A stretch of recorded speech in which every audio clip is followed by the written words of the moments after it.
राधे राधे मेरे प्यारे भाइयों बहनों माताओं व बंधुओं, संस्कार की बातें चैनल में आपका स्वागत है।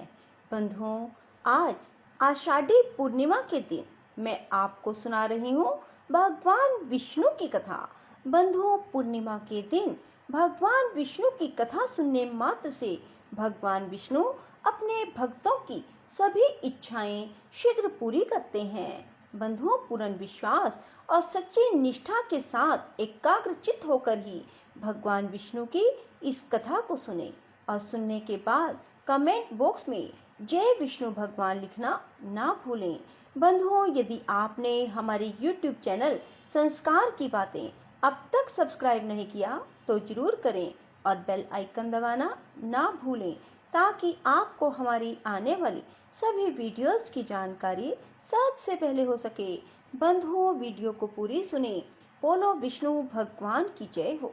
भगवान श्री विष्णु कहते हैं, नृपश्रेष्ठ, अब मैं पुनः नैमित्तिक दान का वर्णन करता हूँ। जो सत पात्र को हाथी, घोड़ा और रथ दान करता है, वह भृत्यों सहित पुण्यमय प्रदेश का राजा होता है। राजा होने के साथ ही वह धर्मात्मा, विवेकी, बलवान, उत्तम बुद्धि से युक्त, संपूर्ण प्राणियों के लिए अजय और महान तेजस्वी होता है। महाराज, जो महान पर्व आने पर भूमि दान अथवा गोदान करता है, वह सब भोगों का अधीश्वर होता है। जो पर्व आने पर तीर्थ में गुप्त दान देता है, उसे शीघ्र ही अक्षय निधियों की प्राप्ति होती है। जो तीर्थों में महापर्व के प्राप्त होने पर ब्राह्मण को सुंदर वस्त्र और स्वर्ण का महादान देता है, उसके बहुत से सद्गुणी और वेदों के पारगामी पुत्र उत्पन्न होते हैं। वे सभी आयुष्मान, पुत्रवान, यशस्वी, पुण्य आत्मा, यज्ञ करने वाले तथा तत्वज्ञानी होते हैं। महामते, दान करने वाले को सुख, पुण्य एवं धन की प्राप्ति होती है। महाराज, कपिला गो का दान करने वाले पुरुष महान सुख भोगते हैं। ब्रह्मा की आयु पर्यंत वे भी ब्रह्मलोक में निवास करते हैं। सुशील ब्राह्मण को वस्त्र सहित स्वर्ण का दान देकर मनुष्य अग्नि के समान तेजस्वी होता है। अपनी इच्छा के अनुसार वैकुंठ धाम में निवास करता है। अब आभ्युदिक दान का वर्णन करता हूँ। नृपश्रेष्ठ, यज्ञ आदि में जो दान दिया जाता है, वह यदि शुद्ध भाव से दिया गया हो तो उससे मनुष्य की बुद्धि बढ़ती है। दाता को कभी दुख नहीं उठाना पड़ता। वह जीवन भर सुख भोगता है। मृत्यु के पश्चात दिव्य गति को प्राप्त होकर इंद्रलोक के भोगों का अनुभव करता है। इतना ही नहीं, वह 1000 कल्पों तक के लिए अपने कुल को स्वर्ग में ले जाता है। अब दूसरे प्रकार का दान बताता हूँ। शरीर को बुढ़ापे से पीड़ित क्षीण जानकर मनुष्य को दान अवश्य करना चाहिए। उसे किसी से भी आशा नहीं रखनी चाहिए। मेरे मर जाने पर ये मेरे पुत्र तथा अन्य अन्य स्वजन संबंधी बंधु बांधव कैसे रहेंगे? मेरे बिना मेरे मित्रों की क्या दशा होगी? इत्यादि बातें सोचकर उनके मोह से मुक्त हुआ मनुष्य कुछ भी दान नहीं कर पाता। ऐसा जीव यमलोक के मार्ग में पहुंचकर बहुत दुखी हो जाता है। वह भूख प्यास से व्याकुल, नाना प्रकार के दुखों से पीड़ित रहता है। संसार में कोई भी किसी का नहीं है, अतः जीते जी स्वयं ही अपने लिए दान करना चाहिए। अन्न, जल, सोना, बछड़े सहित उत्तम गो, भूमि, नाना प्रकार के फल दान करने चाहिए। यदि अधिक शुभ फल की इच्छा हो तो पैरों को आराम देने वाले जूते भी दान देने चाहिए। बेन ने पूछा, भगवान, पुत्र, पत्नी, माता पिता और गुरु, ये सब तीर्थ कैसे हैं? इस विषय का विस्तार के साथ वर्णन कीजिए। भगवान श्री विष्णु बोले, काशी नाम की एक बहुत बड़ी पुरी है, जो गंगा से सटकर बसी होने के कारण बहुत सुंदर दिखाई देती है। उसमें एक वैश्य रहते थे, जिसका नाम था कृकल।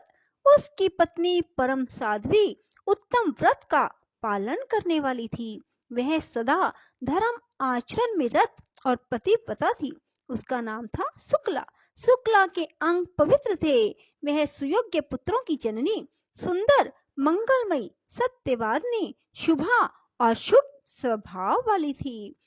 उसकी आकृति देखने में बड़ी मनोहर थी। व्रतों का पालन करना उसे अत्यंत प्रिय था। इस प्रकार वह मनोहर मुस्कान वाली सुंदरी अनेक गुणों से युक्त थी। वे वैश्य भी उत्तम वक्ता, धर्मज्ञ, विवेक संपन्न और गुणी थे। वैदिक तथा पौराणिक धर्मों के श्रवण में उनकी बड़ी लगन थी। उन्होंने तीर्थ यात्रा के प्रसंग में यह बात सुनी थी कि तीर्थों का सेवन बहुत पुण्यदायक है। वहां जाने से पुण्य के साथ ही मनुष्य का कल्याण भी होता है। इस बात पर उनके मन में श्रद्धा तो थी ही, ब्राह्मणों और व्यापारियों का साथ भी मिल गया। इससे वे धर्म के मार्ग पर चल दिए। उन्हें जाते देख उनकी पतिव्रता पत्नी पति के स्नेह से मुग्ध होकर बोली। शुक्ला ने कहा, प्राणनाथ, मैं आपकी धर्म पत्नी हूँ। आपके साथ रहकर पुण्य करने का मेरा अधिकार है। मैं आपके मार्ग पर चलती हूँ। इस सद्भाव के कारण मैं कभी आपको अपने से अलग नहीं कर सकती। आपकी छाया का आश्रय लेकर मैं पतिव्रत्य के उत्तम व्रत का पालन करूंगी, जो नारियों के पाप का नाशक और उन्हें सद्गति प्रदान करता है। जो स्त्री पति परायणा होती है, वह संसार में पुण्यमयी कहलाती है। युवतियों के लिए पति के सिवा दूसरा कोई ऐसा तीर्थ नहीं है जो इस लोक में सुखद और परलोक में स्वर्ग और मोक्ष प्रदान करने वाला है। साधु श्रेष्ठ, स्वामी के दाहिने चरण को प्रयाग समझिए और बाएं को पुष्कर। जो स्त्री ऐसा मानती है, इसी भावना के अनुसार पति के चरणोदक से स्नान करती है, उसे उन तीर्थों में स्नान करने का पुण्य प्राप्त होता है। इसमें तनिक भी संदेह नहीं। स्त्रियों के लिए पति के चरणोदक का अभिषेक प्रयाग और पुष्कर तीर्थ में स्नान करने के समान है। पति समस्त तीर्थों के समान है। पति संपूर्ण धर्मों का स्वरूप है। यज्ञ की दीक्षा लेने वाले पुरुष को यज्ञों के अनुष्ठान से जो पुण्य प्राप्त होता है, वही पुण्य साध्वी स्त्री अपने पति की पूजा करके तत्काल प्राप्त कर लेती है। अतः प्रियतम, मैं भी आपकी सेवा करती हुई तीर्थों में चलूंगी। आपकी ही छाया का अनुसरण करती हुई लौट आऊंगी। कृकल ने अपनी पत्नी के रूप, शील, गुण, भक्ति और सुकुमारता देखकर बारंबार उस पर विचार किया। यदि मैं अपनी पत्नी को साथ ले लूं, तो मैं तो अत्यंत दुखदायी दुर्गम मार्ग पर भी चल सकूंगा, किंतु वहां सर्दी और धूप के कारण इस बेचारी का तो हुलिया ही बिगड़ जाएगा। रास्ते में कठोर पत्थरों से ठोकर खाकर इसके कोमल चरणों को बड़ी पीड़ा होगी। उस अवस्था में इसका चलना असंभव हो जाएगा। भूख प्यास से जब इसके शरीर को कष्ट पहुंचेगा, तो ना जाने इसकी क्या दशा होगी। वह सदा मुझे प्राणों से भी बढ़कर प्रिय है। नित्य निरंतर मेरे गृहस्थ धर्म का यही एक आधार है। यह बाला यदि मर गई, तो मेरा तो सर्वनाश ही हो जाएगा। यही मेरे जीवन का अवलंबन है। यही मेरे प्राणों की अधीश्वरी है। अतः मैं इसे तीर्थों में नहीं ले जाऊंगा, अकेला ही यात्रा करूंगा। यह सोचकर उन्होंने अपनी पत्नी से कहा, मैं तेरा कभी त्याग नहीं करूंगा। पता दिए बिना ही वे चुपके से साथियों के साथ चले गए। महाभाग कृकल बड़े पुण्य आत्मा थे। उनके चले जाने पर सुंदरी शुक्ला देव आराधन की बेला में पुण्यमय प्रभात के समय जब सोकर उठी, तब उसने स्वामी को घर में नहीं देखा। फिर तो वह हड़बड़ाकर उठ बैठी और अत्यंत शोक से पीड़ित होकर रोने लगी। वह बाला अपने पति के साथियों के साथ जा जाकर पूछने लगी, महाभागगण, आप लोग मेरे बंधु हैं। मेरे प्राणनाथ कृकल मुझे छोड़कर कहीं चले गए हैं। यदि आपने उन्हें देखा हो तो बताइए। जिन महात्माओं ने मेरे पुण्य आत्मा स्वामी को देखा हो, वे मुझे बताने की कृपा करें।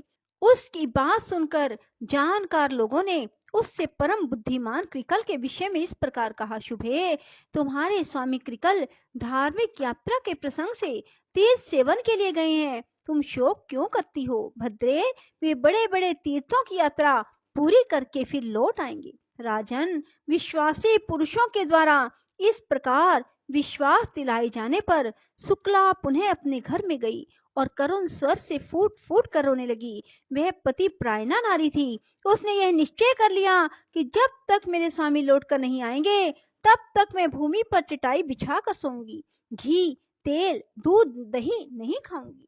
पान और नमक का भी त्याग कर दूंगी। गुड़ आदि मीठी वस्तुओं को भी छोड़ दूंगी। जब तक मेरे स्वामी का पुनः यहाँ आगमन नहीं होगा तब तक एक समय भोजन करूंगी अथवा उपवास करके रह जाऊंगी। इस प्रकार नियम लेकर शुक्ला बड़े दुख से दिन बिताने लगी। उसने एक वेणी धारण करना आरंभ कर दिया। एक ही अंगिया से वह अपने शरीर को ढकने लगी। उसका वेश मलिन हो गया। वह एक ही मलिन वस्त्र धारण करके रहती। अत्यंत दुखित हो लंबी सांस खींचती हुई हाहाकार किया करती थी।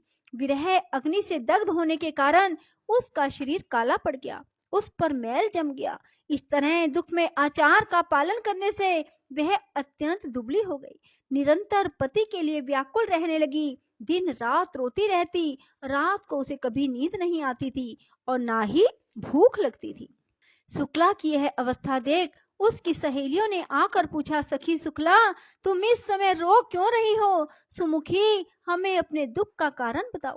शुक्ला बोली, सखियों, मेरे धर्मपरायण स्वामी मुझे छोड़कर धर्म कमाने गए हैं। मैं निर्दोष, साध्वी, सदाचार परायणा और पतिव्रता हूँ। फिर भी मेरे प्राणाधार मेरा त्याग करके तीर्थ यात्रा कर रहे हैं। इसी से मैं दुखी हूँ।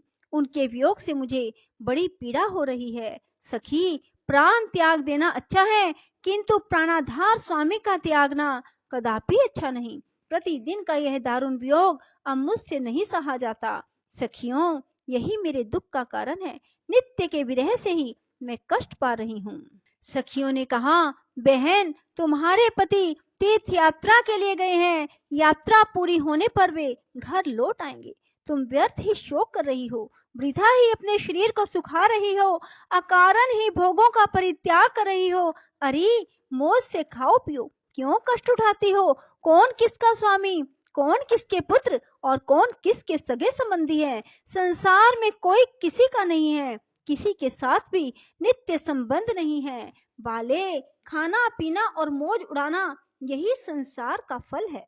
मनुष्य के मर जाने पर कौन इस फल का उपभोग करता है और कौन उसे देखने आता है? शुक्ला बोली, सखियों, तुम लोगों ने जो बात कही है वह वेदों को मान्य नहीं है। जो नारी अपने स्वामी से पृथक होकर सदा अकेली रहती है उसे पापनी समझा जाता है। श्रेष्ठ पुरुष उसका आदर नहीं करते। वेदों में सदा यही बात देखी गई है कि पति के साथ नारी का संबंध पुण्य के संसर्ग से ही होता है और किसी कारण से नहीं। शास्त्रों का वचन है कि पति ही सदा नारियों के लिए तीर्थ है। इसलिए स्त्री को उचित है कि वे सच्चे भाव से पति सेवा में प्रवृत्त होकर प्रतिदिन मन, वाणी, शरीर और क्रिया द्वारा पति का ही आवाहन करे, सदा पति की ही पूजा करे। पति स्त्री का दक्षिण अंग है, उसका वाम पार्श्व ही पत्नी के लिए महान तीर्थ है। गृहस्थ नारी पति के वाम भाग में बैठकर जो दान, पुण्य और यज्ञ करती है उसका बहुत बड़ा फल बताया गया है। काशी की गंगा, पुष्कर तीर्थ, द्वारकापुरी, उज्जैन, केदार नाम से प्रसिद्ध महादेव जी के तीर्थ में स्नान करने से भी वैसा फल नहीं मिलता यदि स्त्री अपने पति को साथ लिए बिना ही कोई यज्ञ करती है, उसे उसका फल नहीं मिलता। पतिव्रता स्त्री उत्तम सुख, पुत्र का सौभाग्य, स्नान, दान, वस्त्र, आभूषण, सौभाग्य, रूप, तेज, फल, यश, कीर्ति और उत्तम गुण प्राप्त करती है। पति की प्रसन्नता से उसे सब कुछ मिल जाता है, इसमें तनिक भी संदेह नहीं। जो स्त्री पति के रहते हुए उसकी सेवा को छोड़कर दूसरे किसी धर्म का अनुष्ठान करती है उसका यह कार्य निष्फल होता है तथा लोक में वह व्यभिचारिणी कही जाती है। नारियों का यौवन, रूप और जन्म सब कुछ पति के लिए होते हैं। इस भूमंडल की नारी की प्रत्येक वस्तु उसके पति की आवश्यकता पूर्ति का ही साधन है। जब स्त्री पतिहीन हो जाती है तब उसे भूतल पर सुख, रूप, यश, कीर्ति और पुत्र कहाँ मिलते हैं? वह तो संसार में परम दुर्भाग्य और महान दुख भोगती है। पाप का भोग उसके हिस्से में पड़ता है। उसे सदा दुख में आचार का पालन करना पड़ता है। पति के संतुष्ट रहने पर समस्त देवता स्त्री से संतुष्ट रहते हैं। ऋषि और मनुष्य भी प्रसन्न रहते हैं। राजन, पति ही स्त्री का स्वामी, पति ही गुरु, पति ही देवताओं सहित उसका इष्ट देव और पति ही तीर्थ और पुण्य है। पति के बाहर चले जाने पर यदि स्त्री श्रृंगार करती है तो उसका रूप, वर्ण सब कुछ भार रूप हो जाता है। पृथ्वी पर लोग उसे देखकर कहते हैं कि यह निश्चय ही व्यभिचारिणी है। इसलिए किसी भी पत्नी को अपने सनातन धर्म का त्याग नहीं करना चाहिए। सखियों, इस विषय में एक पुराना इतिहास सुना जाता है जिसमें रानी सुदेवा के पाप नाशक एवं पवित्र चरित्र का वर्णन है। बोलो विष्णु भगवान की जय। राधे राधे। जय श्री कृष्णा। बंधुओं, यदि आपको हमारी वीडियो पसंद आए तो इसे लाइक करें और शेयर भी जरूर करें। धन्यवाद।